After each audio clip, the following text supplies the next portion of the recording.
देख रहे हैं इंडिया टीवी। आपके साथ मैं हूं प्राची पाराशर। जिस उत्तर प्रदेश के कानून व्यवस्था का ढिंढोरा सरकार देश दुनिया में पीटा करती है, आज वही प्रदेश दंगों की आग में झुलस रहा है। बहराइच से लेकर महराजगंज और कौशाम्बी तक दंगे की आग धूं-धूं कर जल रही है और इसकी चपेट में दर्जनों दुकानें, मकाने, गाड़ियां, अस्पताल और शॉपिंग कॉम्प्लेक्सेस आ चुके हैं। दंगे की ये आग उस वक्त भड़की जब दशहरे के बाद दुर्गा प्रतिमा विसर्जन के लिए यात्रा निकल रही थी। शहर दर शहर इन विसर्जन यात्राओं पर पथराव शुरू हुआ, जिसके बाद हालात बेकाबू हो गए और तनाव 7वें आसमान पर पहुंच गया। सबसे ज्यादा बुरा हाल बहराइच में है, जहां कल विसर्जन यात्रा पर पथराव और तनाव के बीच फायरिंग हो गई और राम गोपाल मिश्रा नाम के एक युवक की मौत हो गई, जिसके बाद आज सैकड़ों की संख्या में जुटे लोगों ने शव के साथ प्रदर्शन किया। लाठी डंडों से लैस होकर पहुंचे लोगों ने पुलिस की मौजूदगी में बवाल काटा। कई दुकानों और मकानों में तोड़फोड़ के बाद आग लगा दी गई। सीएम योगी अब खुद इस मामले की मॉनिटरिंग कर रहे हैं। आनन फानन में योगी ने पुलिस के सीनियर अधिकारियों को तुरंत बहराइच पहुंचने को कहा है। योगी के आदेश का तुरंत असर भी दिखा। यूपी के एसटीएफ चीफ अमिताभ यश बहराइच पहुंच गए। बहराइच पहुंचते ही अमिताभ यश एक्शन में भी दिखे। वो हाथ में पिस्टल लेकर सड़कों पर नजर आए, खुद फ्रंट फुट पर आकर हालात को काबू करते दिखे। लेकिन बहराइच अब भी सुलग रहा है। फिलहाल वहां इंटरनेट सेवाएं बंद हैं और 30 से ज्यादा लोगों को हिरासत में लिया गया है। लेकिन सवाल गंभीर है कि आखिर दंगे की ये स्क्रिप्ट कब और कैसे लिखी गई। सरकार इसे देश को कमजोर करने की साजिश बता रही है, तो विपक्ष का आरोप है कि उपचुनाव को देखते हुए बीजेपी प्रदेश का माहौल सांप्रदायिक बनाकर सियासी फायदा लेना चाहती है। सच्चाई क्या है फिलहाल पता नहीं, लेकिन बहराइच में जो तनाव है और जो तस्वीरें वहां से सामने आई हैं, वो चिंता का सबब भी हैं और चेतावनी भी। आज इसी पर करेंगे मुकाबला। पहले आपको सुनवाती हूं दंगों पर उपजे सियासी बयान। सरकार को न्याय करना चाहिए। एक चौकी इंचार्ज या वहां पर मौके पे कोई और छोटा अधिकारी हट जाए, उससे कानून व्यवस्था नहीं संभलेगी। प्रशासन को इस बात का ध्यान रखना चाहिए था कि जो प्रोसेशन निकल रहा है उसका रूट क्या है, रूट पे पूरी सुरक्षा है कि नहीं है, पर्याप्त पुलिस है कि नहीं है, और उसके साथ साथ उन लाउड स्पीकर्स पे क्या बजाया जा रहा है, क्या किसी को अपमानित कर रहे हैं। शासन की चूक की वजह से इतनी बड़ी घटना हुई कि भारतीय जनता पार्टी की चाल समझिए, ये नफरत या झगड़ा करा के ही समाज को बांट करके अपने राजनीतिक लाभ लेना चाहते हैं। किसी भी समुदाय को किसी दूसरे समुदाय को इरिटेट नहीं करना चाहिए और किसी भी समुदाय को कि दूसरे समुदाय के ऊपर पथराव नहीं करना चाहिए। कानून हाथ में नहीं लेना चाहिए।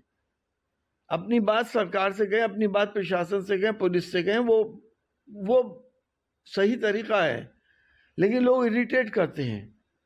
इरिटेशन जब होता है कि जब नमाज के दौरान मस्जिद के आगे खड़े होके तेज आवाज से लाउड स्पीकर बजाए जाएं, डांस करे जाए और उनसे कोई मना भी करे तो नहीं मानते।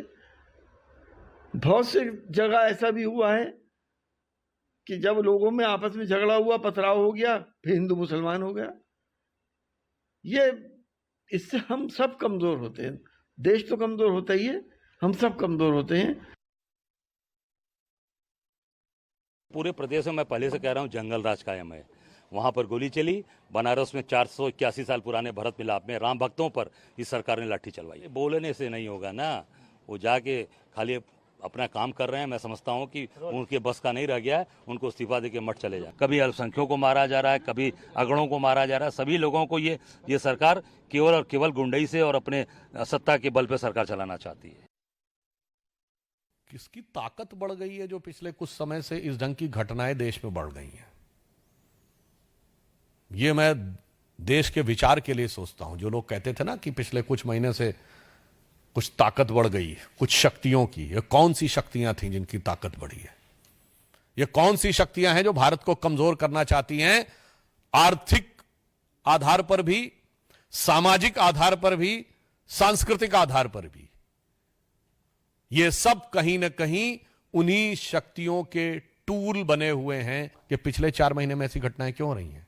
कहीं कोई ईमेल आ जाता है कि ऐसा कुछ होने वाला है, कहीं पर रेल की पटरियों के ऊपर कुछ हो रहा है, कहीं पथराव हो रहा है। इनको अलग अलग घटनाओं के रूप में मत देखिए, इन्हें समेकित रूप में इंटीग्रेटेड फॉर्म में देखिए तो भारत के खिलाफ होने वाले षड्यंत्र को आप बेहतर समझ सकेंगे। अब यूपी में उपचुनाव होने हैं। उपचुनाव से पहले ये दंगे वाली साजिश को लेकर कई सवाल हैं और आज इन्हीं सवालों को मैं मुकाबला में उठाऊंगी। तो मुकाबला में आज के मेरे 5 सवाल क्या हैं वो आपके सामने रखती हूं। यूपी में दंगे वाली साजिश आखिर किसकी है? सवाल ये भी है आज की घटना के बाद आज जो कुछ बहराइच में हुआ, बवाल, हिंसा, आगजनी, क्या इंटेलिजेंस फेल हो गया? क्या लोकल इंटेलिजेंस फेल हो गए? सवाल जो आज बहराइच की घटना के बाद खड़ा होता है वो ये कि विसर्जन के दौरान लोगों को आखिर किसने भड़काया? क्यों दो पक्ष आमने सामने आ गए? इसके साथ ही साथ सवाल ये है कि यूपी में उपचुनाव है, क्या इसीलिए इतना तनाव है? सवाल ये भी जो आज की घटना के बाद है वो ये कि क्या यात्रा निकलने, डीजे बजाने पर अब दंगे की गारंटी है? आज इसी पर करेंगे मुकाबला। खास मेहमान हमारे साथ जुड़ रहे हैं, जल्दी से आपका तारुफ कराते हैं। हमारे साथ है विनोद बंसल, प्रवक्ता वीएचपी, आदिल हसन, प्रवक्ता एआईएमआईएम और अजीज खान, प्रवक्ता समाजवादी पार्टी हमारे साथ हैं। थोड़ी देर में सुधांशु त्रिवेदी जी भी हमें ज्वाइन करेंगे, भारतीय जनता पार्टी के प्रवक्ता।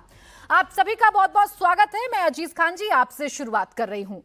दंगा हुआ नहीं और आप लोग पहले ही बिना किसी जांच के, बिना किसी सबूत के इस निष्कर्ष पर कैसे पहुंच जाते हैं कि इसके पीछे कौन है, ये किसकी चाल है? देखिए मैडम, सबसे पहली बात यह है कि जिस तरह कल से दंगा एक बड़ा स्वरूप ले चुका है, यकीनन ये बहुत ही दुर्भाग्यपूर्ण है। ये बहुत बड़ी घटना है बहराइच में। उसमें जिस तरह वहां पे हालात हैं, जिस तरह तनाव है, यकीनन ये बहुत ही कष्टदायक है। एक बात आप समझिए, आपने कहा कि आपने किसी के ऊपर आरोप लगा दिया। आरोप का सवाल नहीं है। आज सत्ता में कौन लोग बैठे हैं? जो सत्ता में बैठे हैं उनकी जिम्मेदारी है, उन अधिकारियों की जिम्मेदारी है जो वहां पे लगे हुए हैं कि अगर वहां जुलूस निकल रहा था तो उसका रोड मैप होना चाहिए। जाहिर सी बात है, जब इस तरीके की घटना होने की संभावना हो सकती थी, इंटेलिजेंस हो सकता है इंटेलिजेंस रिपोर्ट दिया हो या ना दिया हो, लेकिन इंटेलिजेंस को भी अपना काम करना चाहिए था, उसने बराबर नहीं किया। दूसरी बात, जब इस तरीके का रूट तय होता है और आप देख रहे हैं कि पिछले कुछ वक्त से, जब से बीजेपी सरकार में आई है, इस तरीके से जब भी दुर्गा प्रतिमा विसर्जन का इशू होता है, रामनवमी का जब इस तरीके का त्योहार आता है, तो कहीं ना कहीं इस तरीके की घटनाएं अक्सर देखने को मिली हैं। तो ऐसी घटना से बचने के लिए पुलिस को पूरी तरह से सतर्क रहना चाहिए और पुलिस के न सतर्क होने की वजह से आपने देखा किस तरह झंडे को बदला जा रहा है, किस तरह वहां तनाव पैदा किया जा रहा है। कहने का मकसद यह है कि अगर ये सारी चीजें रोकी जाती, अब पुलिस अगर अलर्ट होती, तो जाहिर सी बात है कि ऐसी घटना को रोका जा सकता था। बिल्कुल, वहां पर फायरिंग कैसे हो गई पुलिस के सामने, ये बड़ा सवाल है। कैसे एक शख्स को अंदर खींचकर लेकर गए, कैसे मारपीट हुई, ये अलग सवाल है पुलिस के सामने। और आप जो कह रहे हैं अजीज खान जी, एक पहलू है पुलिस का फेलियर, इंटेलिजेंस का फेलियर, प्रशासन का फेलियर, पुलिस की मौजूदगी में भी दंगा कैसे हो गया, ये बड़ा सवाल है। लेकिन आप जो कहते हैं और आपके जो नेता आज सुबह से कह रहे हैं वो ये कह रहे हैं, मैं लाइन पढ़ देती हूं पूरा का पूरा, कह रहे हैं आप भारतीय जनता पार्टी की चाल समझिए, ये नफरत या झगड़ा कराकर ही समाज को बांटकर अपना राजनीतिक लाभ लेना चाहती है। अब इसमें मुझे चाल समझाइए ना, भारतीय जनता पार्टी की चाल कैसे एक्सपोज हुई, ये समझाइए। देखिए, आपको भी पता है, पूरे देश को भी पता है कि बीजेपी का जो लाइन है, राजनीति की लाइन ही है नफरत पैदा करना, आपस में बंटवारा करना, भाई को भाई से जुदा करना। ये जब उसकी लाइन है तो जाहिर सी बात है हमारे नेता ने अगर ये सवाल उठाया तो इसमें कोई गलत बात नहीं कही। लेकिन एक जो सबसे अहम सवाल है, अजीज खान जी, आप मुख्य विपक्षी पार्टी हैं, आप कानून व्यवस्था पर सवाल उठाते हैं, आप पुलिस के फेलियर पर सवाल उठाते हैं, आप इंटेलिजेंस पर सवाल उठाते हैं। वो सवाल आपके बड़े वाजिब हैं सर, उन सवालों का जवाब मैं भी जानना चाहती हूं और सुधांशु त्रिवेदी जी मुझे ज्वाइन कर चुके हैं, उन सवालों का जवाब वो मुझे देंगे। मैं आपसे ये जानना चाह रही हूं कि आपको ये कैसे पता चला कि इन सब के पीछे भारतीय जनता पार्टी है? कोई प्रूफ, कोई सबूत आपके पास है जो इस बात को सिद्ध करता है कि ये भारतीय जनता पार्टी की चाल है जिससे दंगा भड़क गया? देखिए प्राची जी, मैं वही बात कह रहा था कि ये वही सरकार है जिसने कहा साहब जीरो टॉलरेंस, दंगा मुक्त प्रदेश। ये दंगा कैसे हो रहा है? अचानक दंगे क्यों शुरू हो गए? अब सवाल इस बात का कि अगर अचानक दंगे शुरू हुए तो उसके लिए प्रिकॉशन क्यों नहीं लिया गया? अगर प्रिकॉशन लिया जाता तो शायद ऐसी घटना नहीं होती। इसमें प्रशासन का फेल्योर है। बड़े स्तर पर फेल्योर है। दो अलग अलग बातें कर रहे हैं ना आप अजीज खान जी। मैं तो खुद कह रही हूँ ये प्रशासन का फेलियर है, लोकल इंटेलिजेंस का फेलियर है, लेकिन देखिए पूरा समय अभी डिबेट में बचा है अजीज खान जी। वो सबूत लेकर आइएगा या वो बात कहीं से प्रूव करिएगा जिसमें ये मुझे पता चले कि ये भारतीय जनता पार्टी की चाल है और भारतीय जनता पार्टी ने जानबूझकर दंगे उत्तर प्रदेश में बहराइच में करा दिए। अभी चूंकि एक वाजिब सवाल आपने उठाया है, मैं सुधांशु त्रिवेदी जी के पास सीधा जा रही हूं। सुधांशु जी, यूपी में क्या हो गया या ये बहराइच में कैसे हो गया? पुलिस के सामने, पुलिस की मौजूदगी में, अधिकारियों की मौजूदगी में दंगे कैसे भड़क गए?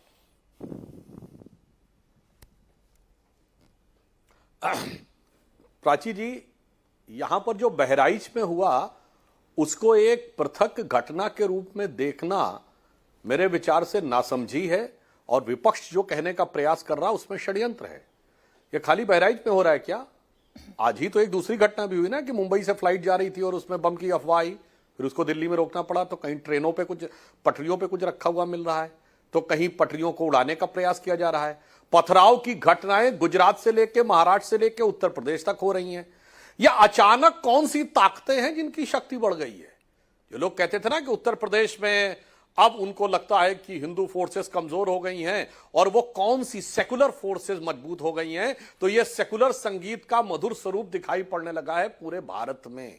इसको अगर कोई एक अकेले आइसोलेटेड इंसिडेंट्स के रूप में देखता है तो वो गलतफहमी है। भारत जिस ढंग से ऊपर बढ़ रहा है उसको रोकने के लिए आर्थिक, सामाजिक और सांस्कृतिक सब दृष्टि से इस प्रकार की बहुत सी चीजें आगे चल रही हैं। और इनका कि यहां पर इस चीज की जानकारी प्रशासन को थी। प्रशासन के संदर्भ में योगी जी ने बहुत स्पष्ट तरीके से कहा है कि जो भी माहौल बिगाड़ने की कोशिश करेगा उसे बख्शा नहीं जाएगा। पर अजीज खान साहब, मैं याद दिलाना चाहता हूं, उत्तर प्रदेश की राजधानी है लखनऊ। आप कह रहे हैं बीजेपी का एजेंडा डिविसिव है।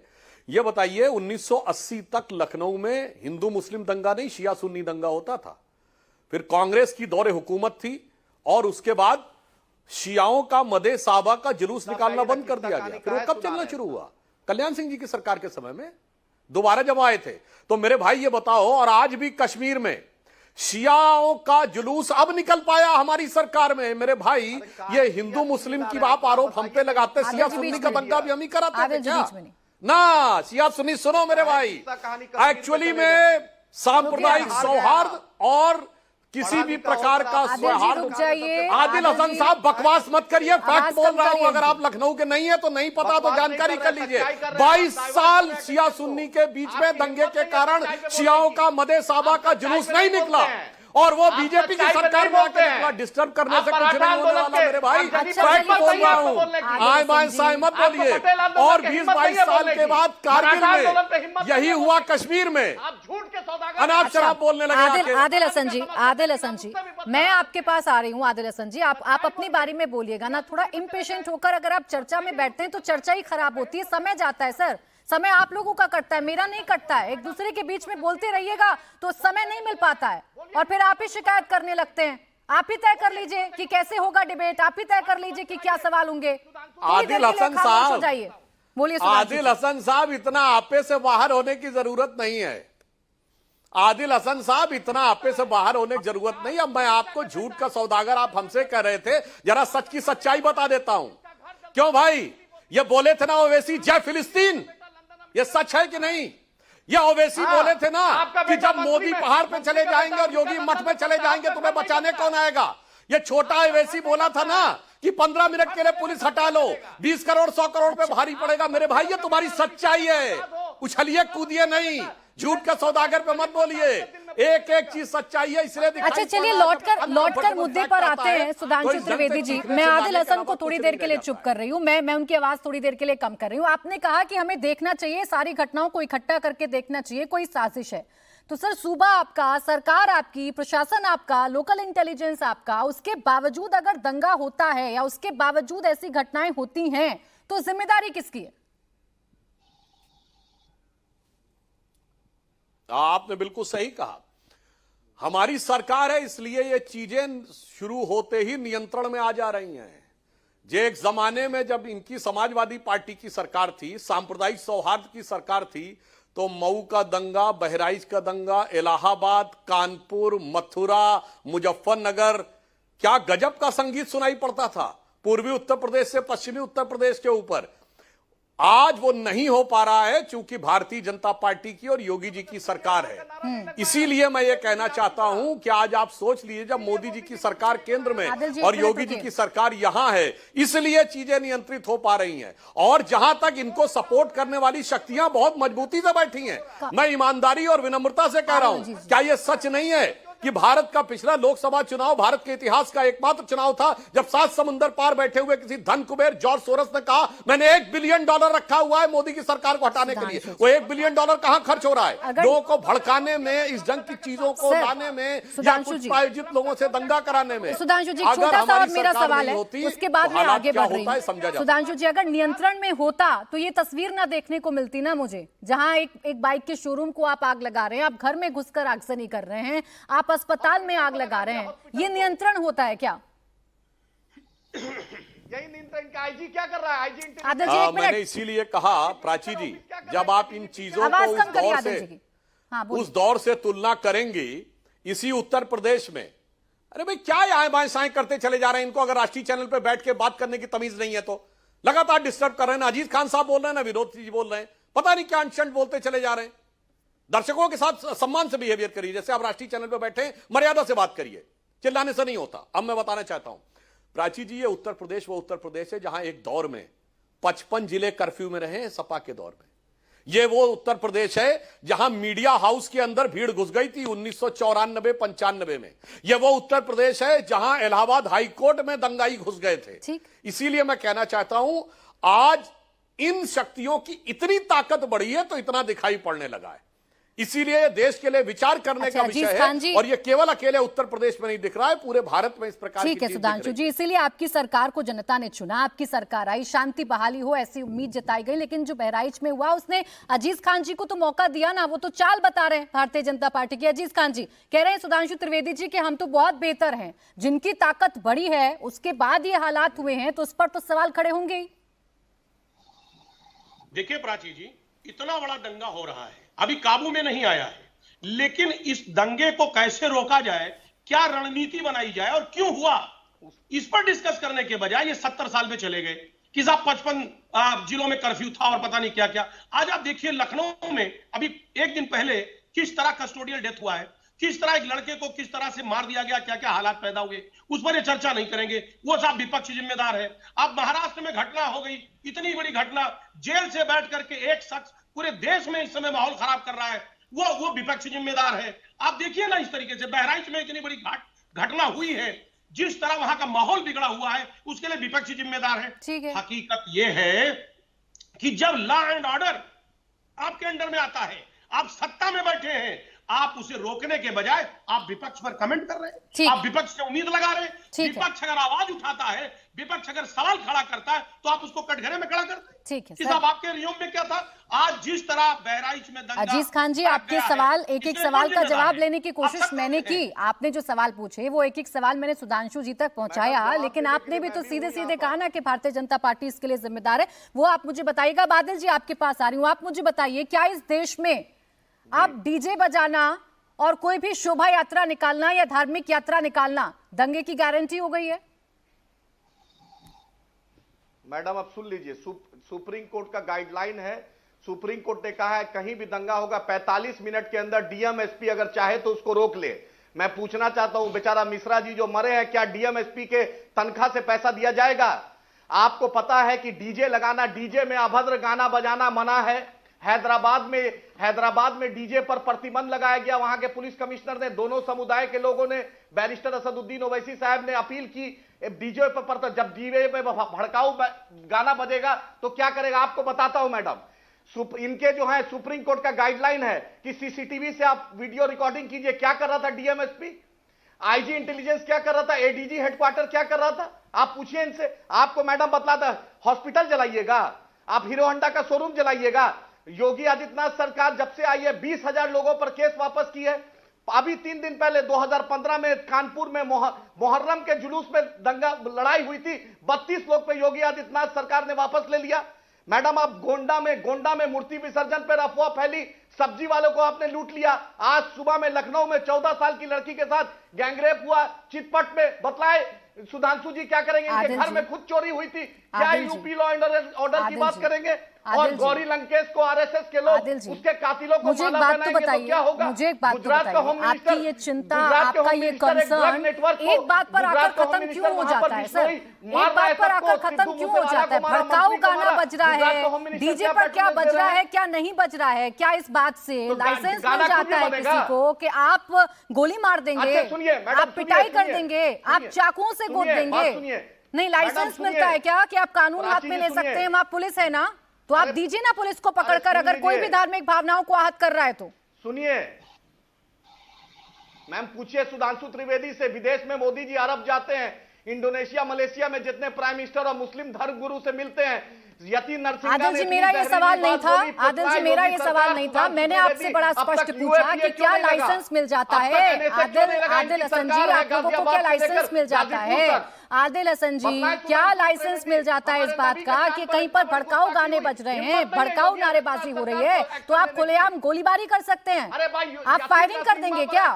आप फायरिंग कर देंगे? इस देश से ऊपर हो जाएंगे क्या? आप पकड़कर चाकूबाजी कर देंगे? सुधांशु त्रिवेदी जी से आप तो जवाब दीजिए ना पहले। इतनी भावनाएं आपकी आहत हो रही हैं, आप इस सवाल का जवाब नहीं देंगे कि ये देश में कानून से चलेगा या आपकी गोलियों से चलेगा? विनोद बंसल जी, थोड़ी सी आवाज अब इनकी कम रखिएगा। विनोद बंसल जी, जरूरी है किसी की भी धार्मिक भावनाओं को आहत करना? धार्मिक जुलूस निकल रहे हैं, धार्मिक यात्राएं निकल रही हैं, तो क्या एक दूसरे का सम्मान करके शांतिपूर्ण तरीके से नहीं निकल सकती हैं यात्राएं? निस्संदेह ऐसे ही निकलती है, लेकिन जब बात अपने ऊपर आती है तो लालच दूसरे पर लगाते हैं। ये कोई नई बात नहीं है। ये बड़ा ताज्जुब हो रहा है आप पैनल में बैठे हुए सभी राजनीतिज्ञों को। मैं जानता हूं कि देखिए, राजनीतिक शीशा लेदर करना है राजनीतिज्ञों का काम है।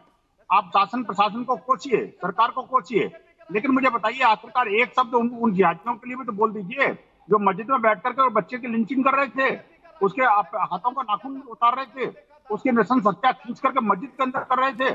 क्या मस्जिद, क्या ये जो मॉब लिंचिंग का अड्डा बन गया है क्या? मैं पूछना चाहता हूँ। उन पर एक शब्द नहीं बोला इन्होंने। सरकार को, समाज को, इसको सबको आपका कलंकित करोगे, लेकिन आपके मुंह में से एक शब्द नहीं निकला कि आखिरकार वो जिहादी क्या कर रहे थे। क्या ये मस्जिद के अंदर ये सब अलाउड है क्या? एक बात। दूसरी बात ये कह रहे थे उत्तर प्रदेश। मैं कहना चाहूँ उत्तर प्रदेश के अंदर एकमात्र घटना नहीं है ये। देखिए, कौशाम्बी, गोंडा, गोरखपुर, कुशीनगर, ये अपना बहराइच, ये कई जगह ये हुआ है। और इसके अलावा देखिए ये विनोद बंसल हो रहा है। धार्मिक यात्रा में किसी के घर पर चढ़कर धार्मिक झंडे के साथ छेड़खानी करना, क्या ये अलाउड है? बिल्कुल नहीं, हमने कोई चर्चा नहीं करी। ये बेकार की मनगढ़ंत स्टोरी है प्राची जी। मैं दावे के साथ कह सकता हूँ, कोई हिंदू इस्लामिक झंडे के ऊपर साथ छेड़छाड़ कर ही नहीं सकता। ये हमारी संस्कृति ही नहीं है। तस्वीरें हम हैं कभी सर। कर ही नहीं सकते इस काम को, और अगर किया है तो उसका दंड मिले। मैं कह रहा हूँ, अगर कोई किया है तो उसका दंड मिले, लेकिन इनके मुंह से एक शब्द नहीं निकला। जिन्होंने नृशंस हत्या की है वो सारे के सारे 10 के 10 लोगों के नाम की रिपोर्ट है, और 150 लोगों के अलग अलग नाम है उसमें। आप मुझे बताइए, ये कहेंगे कि होनी चाहिए उन सबको?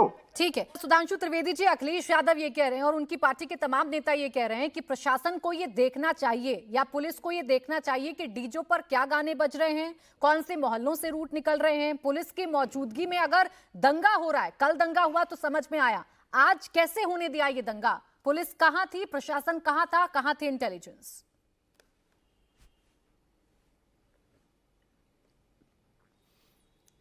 जो लोग ये कहने का प्रयास कर रहे हैं, मैं उनसे ये पूछना चाहता हूं, अगर उनको लगता है कि डीजे पर कोई आपत्तिजनक बात गाई जा रही थी या बोली जा रही थी, तो हम भी इसको मानते हैं। अगर गलत है तो बिल्कुल गलत है, और आज के जमाने में तो सबके पास मोबाइल है, रिकॉर्ड करिए और रिपोर्ट दर्ज कराइए।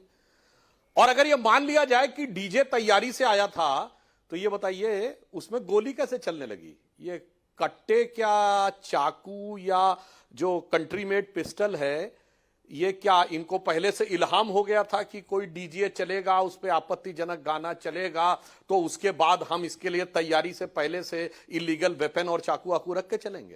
ये किसी के गले के नीचे उतरने वाली बात है। पूछना चाहता हूं, मौका वारदात पे कहां से आए ये वेपन्स? इसलिए सवाल पैदा होता है कि मूल कारण डीजे या उस पर होने वाला कोई आपत्तिजनक गाना है या ये बहाना है।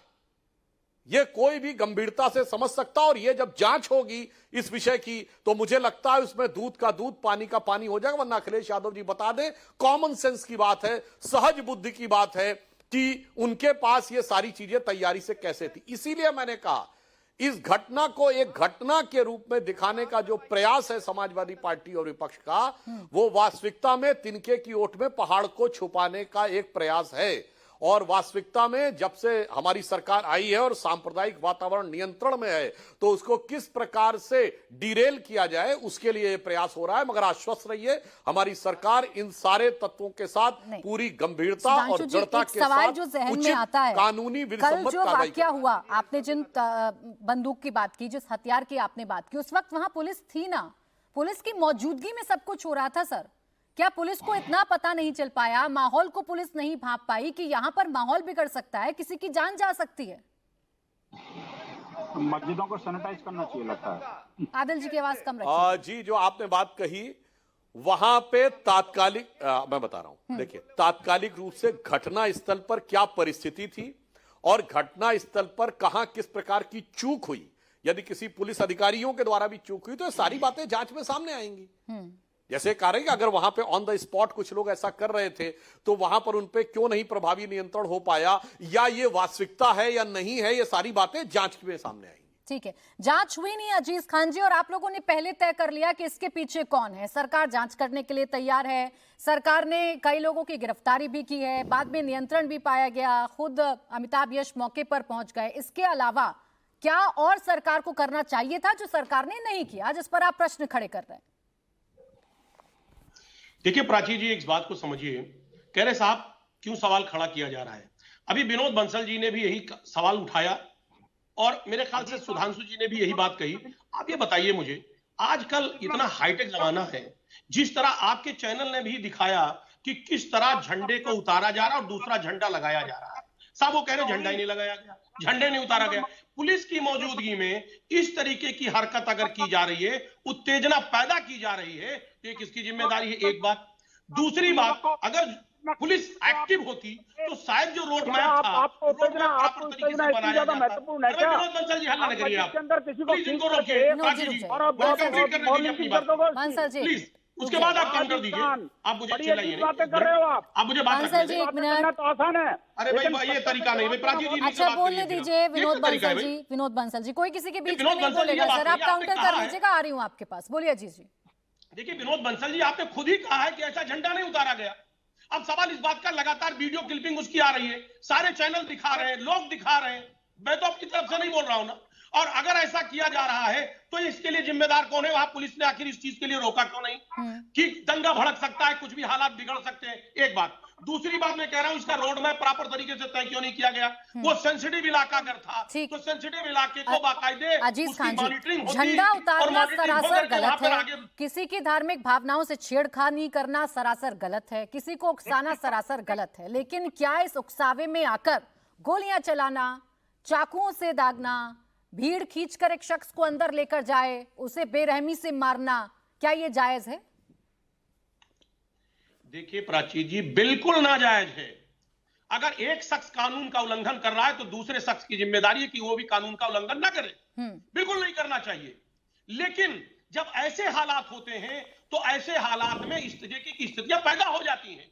इसमें पुलिस की जिम्मेदारी है कि किसी तरीके से भीड़ उत्तेजित ना हो और आपस में किसी तरीके का दंगा नहीं होना चाहिए। पैदा हो जाती हैं ऐसी स्थितियां, या फिर नहीं अजीज खान जी, ये स्थितियां कैसे पैदा हो जाती हैं? आपको कानून पर यकीन नहीं है, आपको सरकार पर यकीन नहीं है, आपको देश की न्यायपालिका पर यकीन नहीं है। आपने बड़ी आसानी से कह दिया कि ऐसी स्थिति में ऐसी परिस्थितियां पैदा हो जाती हैं। कैसे हो जाती हैं अजीज खान जी? कोई झंडा अगर उतार रहा है या कोई आपकी धार्मिक भावनाओं को भड़का भी रहा है तो क्या ये गारंटी है इस बात की कि आप जान ले लीजिए? देखिए, मैंने प्राची जी पहले स्पष्ट किया कि किसी की जान लेना या घायल करना या फायरिंग करना ये बिल्कुल गलत है। मैं बार बार इस बात को कह रहा हूं। लेकिन सवाल इस बात का है कि जब उत्तेजना पैदा की जाती है तो ऐसी परिस्थितियों में कुछ भी हालात पैदा हो सकते हैं। आखिर इसके लिए रोका क्यों नहीं गया? प्रशासन इसके लिए जिम्मेदार है। आखिर जो सत्ता में लोग बैठे हैं उनके अधिकारी या तो उनका इकबाल खत्म हो गया है। विनोद बंसल जी आ रहे हैं, प्लीज मुझे रखने दें, मुझे 10 इसका सेकंड जवाब दे। इसका दूसरी जवाब बात, सुधांशु मैं जी से एक बार ले लेती ये हूँ, जानना चाह उसके रहा बाद मैं आ रही हूँ अभी विनोद डीजे का बंसल जी लगातार आपके इशू पास। पैदा 1 हो रहा मिनट है। Sir, 1 Rajiv minute. जी मुझे 10 सेकंड और दे अच्छा प्लीज। बोलिए बोलिए। डीजे का इशू, ये डीजे को ये पुलिस प्रशासन की जिम्मेदारी थी कि बाकायदे उसके बोल को देखता कि कहीं ऐसा तो नहीं है कि कोई भड़काऊ गाने लगाए जा रहे हैं। ठीक है और अगर ऐसा है तो वहीं कहीं ना कहीं प्रशासन को सचेत हो जाना सर, चाहिए। प्रशासनिक चूक पर ने सवाल बड़ी ठीक है, लापरवाही की है। प्रशासनिक चूक पर आज सवाल इसमें ठीक अरे है, भड़काऊ गाने लेकिन तो आप उकसावा कैसे इतना कैसे कितना हो कैसे सकता है अजीज खान जी कि उस लेकिन हिंदू उकसावे समाज में तो नहीं है, आकर आप हिंसक नहीं किसी की होता जान उसको ले लेकर। लेंगे या कोई किसी पर फायरिंग कर देगा या कोई किसी को चाकुओं से दाग देगा, ये भी तो सरासर गलत है ना। अब सुधांशु त्रिवेदी जी, क्यों उस वक्त नहीं देखा गया जो अजीज खान जी कह रहे हैं? ये जिम्मेदारी किसकी होती है? कहीं पर भी कोई भी धार्मिक यात्रा निकल रही है तो जिम्मेदारी तो सरकार, प्रशासन, पुलिस की ही है ना, उन्हीं से सवाल करेंगे हम लोग। निश्चित रूप से जो सत्ता में है उसकी जिम्मेदारी सबसे ज्यादा होती है, इसमें कोई दो राय नहीं। मैं अजीत खान जी की बात से कहना चाहता हूं, यदि झंडा उतारने की कोई घटना हुई है और अगर वो गलत तरीके से हुई है तो निश्चित रूप से चीज जांच में सामने आएगी। और विनोद बंसल जी ने भी ये कहा कि यदि जो अगर गलत हुआ है तो उसके ऊपर जो विधि सम्मत कार्रवाई होगी, जो कानूनी कार्रवाई होगी वो होगी। मगर मैं पूछना चाहता हूं, डीजे के संगीत पर आपत्ति है तो ये सर तन से जुदा वाला जो नारा था ये तो भड़काऊ था नहीं, किसी सेक्युलरिज्म के सूरमा के मुंह से मैंने सुना नहीं। कश्मीर से केरल तक की सर तन से जुदा सिर्फ नारा नहीं था, जोधपुर में उदयपुर में सर तन से जुदा कर दिया गया था कन्हैयालाल साहू का, और केरल में फादर जोसेफ का हाथ काट दिया गया था। तो सिर्फ नारा नहीं था, यह कह के दिखाया गया था। तो मेरे भाई, अगर ईमानदारी से मैं कह रहा हूं कि हम तो कह रहे हैं कि अगर कोई भड़काऊ गाना था तो यह अनुचित था, मगर आपके मुंह से आज तक नहीं सुना कि सर तन से जुदा कोई अनुचित था या कोई भड़काऊ था, जबकि उसमें सिर्फ बोला नहीं गया, कर भी दिया गया। और अजीज खान साहब ने एक और बात बड़ी गंभीर कही, इनका वाक्य ध्यान करें, मैं देश के करोड़ों दर्शक जो आपका इस समय चैनल देख रहे हैं उनसे करें। इन्होंने कहा अगर यह पता था कि सेंसिटिव इलाका है तो सरकार ने सावधानी क्यों नहीं रखनी। मैं पूछना चाहता हूं अजीज खान साहब, ये सेंसिटिव इलाका क्या होता है? पूरे भारत में उत्तर से दक्षिण तक सेंसिटिव इलाके सिर्फ मुस्लिम बाहुल्य इलाके ही क्यों होते हैं? या कौन सी सेंसिटिविटी है जो उन्हीं इलाकों में होती है? इस सेंस को, कॉमन सेंस से देश के हर नागरिक को समझना चाहिए। यानी वो एक ऐसा इलाका होता है जहां सब कुछ मेरे हिसाब से होगा। और मैं उदाहरण देना चाहता हूं, तमिलनाडु में पेरम्बूर जिले में कोलत्तूर गांव में उस सेंसिटिव इलाके में 70% मुस्लिम हो गए तो उन्होंने कहा था मंदिर में घंटा नहीं बजेगा, मेरी धार्मिक भावना आहत होती है, मंदिर में पूजा अर्चना नहीं होगी। और सरकार ने मांग लिया था, वो तो कोर्ट ने हस्तक्षेप किया तब ये हुआ था। तो अजीत खान साहब बता के जाइएगा, सेंसिटिव इलाका ना सिख बाहुल्य इलाका सेंसिटिव होता है, न क्रिश्चियन बाहुल्य इलाका सेंसिटिव होता है, न बौद्ध बाहुल्य इलाका सेंसिटिव होता है, न जैन बाहुल्य इलाका सेंसिटिव होता है। हिंदू बाहुल्य इलाके में तो जनवाए जलाल से रहते हैं। इसको एक्सप्लेन कर जाइएगा सेंसिटिव इलाका क्या है। बोलिए अजीत जी। देखिए सुधांशु जी, सबसे पहली बात तो इस बात को समझिए कि हमेशा प्रशासन की जिम्मेदारी है कि जब इस तरीके का कोई भी जुलूस निकले, कोई भी धार्मिक जुलूस निकले, चाहे वो मुस्लिम का निकले चाहे वो हिंदू का निकले, हमेशा उसको सेंसिटिव मानना चाहिए। हमेशा प्रशासन को अलर्ट रहना चाहिए, वो किसी भी इलाके से निकले, क्योंकि कोई भी शख्स इसमें कोई भी किसी भी प्रकार का छेड़खानी कर सकता है। तो ऐसी स्थिति में पुलिस को सतर्क रहना चाहिए, जो कि सतर्क पुलिस नहीं थी। ठीक है, आदिल खान, वजह से आज इस तरीके के हालात पैदा हुए। पुलिस पर सवाल है। बादल हसन जी, अगर आप मुझे सुन रहे हैं, आप तक मेरी आवाज पहुंच रही है, तो सर ये बात को स्पष्ट करिए, झंडा उतारना सरासर गलत है और जो विनोद बंसल जी ने भी माना, सुधांशु जी भी मान रहे हैं, सरकार उस पर कदम भी उठाएगी, वीडियो में दिखा भी रही हूं, लेकिन उसके एवज में फायरिंग कर देना, पत्थरबाजी करना, चाकूबाजी करना, क्या ये जायज है? आदिल हसन जी। डीजीपी और आईजी का meeting home minister Amit Shah साहब के सामने हुआ था। मैम, अमित शाह साहब के सामने होम मिनिस्ट्री में मीटिंग हुई थी पूरे भारत के डीजीपी और आईजी लोग का। उसमें साफ साफ लिखा था कि जिसमें राइट विंग जो ग्रुप है वो ये दंगा भड़काने में आगे रहता है। वेबसाइट से पहले रिपोर्ट थी, वेबसाइट को हटवा दिया गया होम मिनिस्ट्री के। अभी मैं आपको बतला रहा हूं मैडम, अभी सूरजपुर में सूरजपुर मध्य प्रदेश में है, एक तालिब शेख नाम का सिपाही था, उस पर गरम तेल को छिड़क दिया गया विसर्जन में। आदिल हसन जी, न जाने आप कौन सी तस्वीर देखते हैं, न जाने आप कौन सी रिपोर्ट पढ़ते हैं, न जाने आप कौन सी रिपोर्ट पढ़ते हैं, जो जैसे वो पढ़ते अभी अनुराग साहब, अनुराग इसी यूपी के महाराजगंज की घटना बता दूं आपको मैं, कल दुर्गा विसर्जन के दौरान भगवा मैडम, झंडे देखिए, को न सिर्फ और आपको फाड़ा बता गया है देता बल्कि हूं, उसे पैरों मैडम, से रौंदा देखिए, गया आप है। टोकती हैं, आपके मैं साथ इसीलिए दिक्कत यही है कि टोकती आप हूँ मुझ क्योंकि पर आप टोकती सीधे हैं। तौर पर सुधांशु जी, मैं आप सांप्रदायिक हो टोकती हैं। जाते हैं आदिल हसन जी, मैं इसीलिए टोकती नहीं, हूँ आपको। सुधांशु जी और कश्मीर जो चले भी गए तो आपको सांप्रदायिक सेम होगा याद आ मैं गया। उसे टोकूंगी। सुधांशु जी जो गुजरात भी चले गए, आपको सांप्रदायिक कुछ नहीं होगा याद मैं आया। उसे टोकूंगी आदिल आदिल हसन हसन बोल रहा है जी। तो आपको न बहुत जाने बहुत कौन दिक्कत सी हो जाता रिपोर्ट है आप यहाँ कोट करने नहीं लगते मैडम, ये हैं, दोहरा नहीं न चलेगा। जाने कौन सी पूरा रिपोर्ट देश आप कोट देखता है। करने लगते हैं आदिल सुधांशु जी हसन को जी। आपने कश्मीर बोलने दिया, बोलिए गुजरात आप। बॉम्बे बोलने आदिल दिया, हसन लेकिन जी, आदिल हसन आदिल अगर बोल रहा है आदिल इंसाफ की बात तो आपको आदिल दिक्कत हसन, होती है। आदिल हसन जी, आप किसी रिपोर्ट को कोट कर रहे थे तो आपको टोकना बोलिए। जरूरी था, ठीक है। कल जो कुछ हुआ उसकी मैम, क्यों सर अच्छा, रुकिए। और कल सुन जो लीजिए। कल जो कुछ हुआ उस पर बहस कर रही हूँ, ठीक। वो झंडा उतारने पर अगर रोष व्यक्त किया गया तो बताइए ना, कल महाराजगंज में किसने आपको ये अधिकार दे दिया या किसी भी समुदाय को ये अधिकार दे दिया कि आप धार्मिक झंडा ना सिर्फ उतारेंगे भगवा झंडा बल्कि पैरों से रौंदेंगे भी? वो गलत है कि नहीं है? मैम, गाजियाबाद